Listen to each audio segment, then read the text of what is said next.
আসসালামু আলাইকুম রহমতুল্লাহি ওয়া বারাকাতুহু।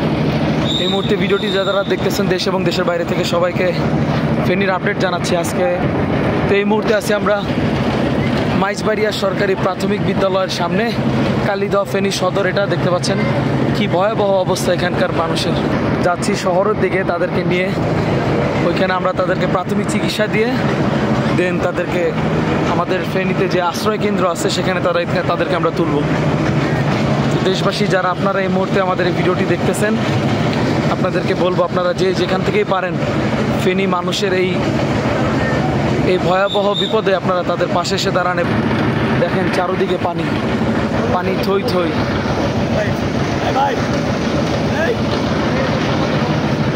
এখানে বিশুদ্ধ পানির অনেক অভাব। এই যে বাসা বাড়িগুলোর মধ্যে মানুষ দোতলায় বসে আছে।